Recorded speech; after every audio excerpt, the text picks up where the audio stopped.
ओडापड़ा सेवा समवाय समिति में बहु प्रतीक्षित धान मंडी आज ओडापड़ा गोष्ठी उन्नयन अधिकारी दिलीप कुमार षडंगी द्वारा उद्घाटित हो जाइछि।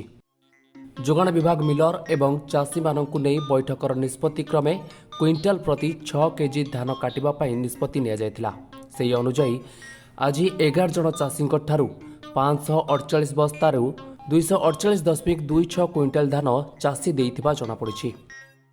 ଏହି କାର୍ଯ୍ୟକ୍ରମରେ ଓଡାପଡ଼ା ଯୋଗାଣ ବିଭାଗ ଅଧିକାରୀ ସୂର୍ଯ୍ୟକାନ୍ତ ପ୍ରଧାନ, ଆର୍ଏମ୍ସି କର୍ମଚାରୀ ଲିପ୍ସା ସାହୁ, ମିଲର କମଲେଶଙ୍କ ପ୍ରତିନିଧିମାନେ ମଧ୍ୟ ଉପସ୍ଥିତ ରହିଥିଲେ। ଚଳିତ ବର୍ଷ ଓଡାପଡ଼ା ସେବା ସମବାୟ ସମିତିରେ 465 ଜଣ ଚାଷୀ 12,000 କ୍ୱିଣ୍ଟାଲ ଧାନ ବିକ୍ରୟ କରିବା ପାଇଁ ସରକାରଙ୍କ ପକ୍ଷରୁ ଅନୁମତି ମିଳିଛି। सर हम धान टेस्ट करने आम पाखे मॉइस्चर मीटर अच्छी मिनी ग्रेडर अच्छी। मॉइस्चर मीटर रे आमर साधारणतः परसेंटेज 17 रहे धानर, तो तार मॉइस्चर केते रोचे परसेंटेज अनुजाई आमर ये टेस्ट करा मॉइस्चर मीटर रे। मिनी ग्रेडर रे आमर ऑर्गेनिक इनऑर्गेनिक मिसिकी थाए धान रे, ताको केमते आमे डिवाइड करि परिबा कि कोटा ऑर्गेनिक केते परसेंट बाहला अनऑर्गेनिक केते परसेंट बाहला से गुडा आमे डिवाइड करि परिबा। तो ये दुईटा मशीन